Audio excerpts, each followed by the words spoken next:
اس کائنات کا نظام آسمانوں کی بلندیوں، زمینوں کی پستیوں، پھیلے ہوئے آفاق، شمال، جنوب، مشرق، مغرب اور ان کے درمیان جو کچھ، ہر چیز پر بادشاہت، سلطنت، قبضہ، قدرت، اقتدار، اختیار، غلبہ اللہ جل شانہ کا ہے۔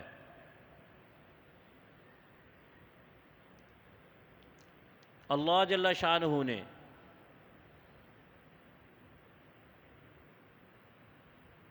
بنی اسرائیل کا ذکر قرآن پاک میں کثرت کے ساتھ کیا ہے۔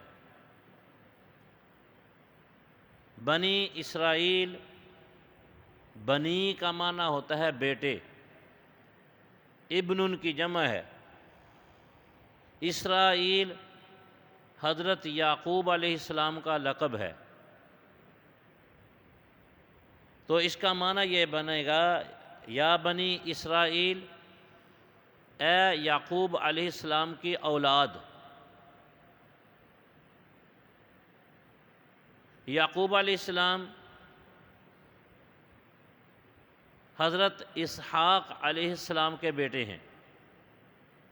حضرت اسحاق حضرت ابراہیم علیہ السلام کے بیٹے ہیں۔ حضرت ابراہیم علیہ السلام کے دوسرے بیٹے کا نام حضرت اسماعیل ہے۔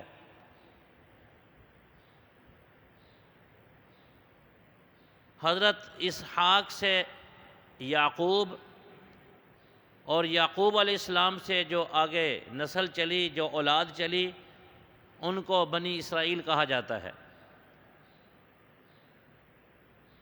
بڑی تعداد میں اللہ جل شانہ نے اپنے پیغمبر حضرت یعقوب علیہ السلام کی نسل سے بھیجے تھے، ان کی اولاد سے پیدا فرمائے تھے۔ انہی انبیاء میں یعقوب علیہ السلام کے اولاد میں حضرت یوسف علیہ السلام ہیں۔ حضرت یعقوب علیہ السلام کا مولد اور مسکن، وطن فلسطین تھا۔ ملک شام، فلسطین، یہ سارے علاقے قریب قریب ہیں۔ یعقوب علیہ السلام کے 12 بیٹے تھے۔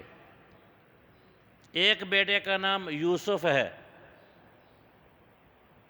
یوسف علیہ السلام کی کہانی، ان کا قصہ لوگ مزے لے کر بیان کرتے ہیں اور مزے سے سنتے ہیں، وہ بھی جن کو قرآن سے، دین سے کوئی مس ہے، کوئی تعلق ہے، ورنہ تو ڈراموں سے ہی فرصت نہیں ہے۔ فلموں کی کہانی دیکھنے سے ٹائم نہیں ملتا، ان چیزوں کو بندہ کیسے سنے اور کیسے دیکھے۔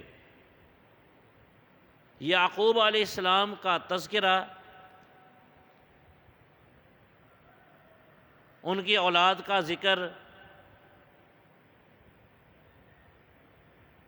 سورۃ البقرہ پہلے پارے میں بھی ہے، پہلے پارے کے آخر میں۔ یعقوب علیہ السلام نے اپنے بیٹوں سے کہا تھا ما تعبدون من بعدی، میرے بیٹوں میرے بعد کس کی بندگی اختیار کرو گے؟ تو جواب وہاں پر موجود ہے۔ تو یعقوب علیہ السلام کے بیٹے تھے یوسف۔ یوسف پر پوری ایک سورت ہے جس کا نام ہے سورہ یوسف۔ یہ سورت بھی اس ضمن میں نازل ہوئی تھی کہ کفار مکہ جب قرآن نازل ہو رہا تھا تو نبی اکرم صلی اللہ علیہ وسلم کو معاذ اللہ لا جواب کرنے کے لیے کوئی ایسے سوال چنتے تھے، منتخب کرتے تھے کہ یہ سوال کریں تاکہ حضور سرور عالم صلی اللہ علیہ وسلم کو اس کا جواب نہ آئے، اور بعض سنجیدگی سے بھی سوال کرتے تھے کہ یہ سوال کرو، پوچھو، اگر جواب مل گیا تو اس کا مطلب یہ ہے کہ سچے پیغمبر ہیں، اور کئی ویسی ضد سے سوال کرتے تھے۔ تو شورہ یوسف کا نزول بھی اسی ضمن میں ہے۔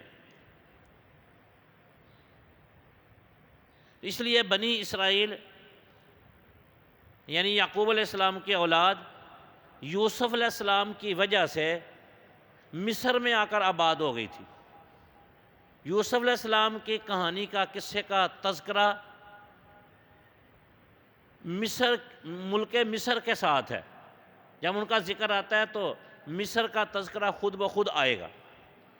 مصر حسن و جمال کے لحاظ سے بڑا معروف ملک ہے، اس زمانے میں بھی آج کے زمانے میں بھی۔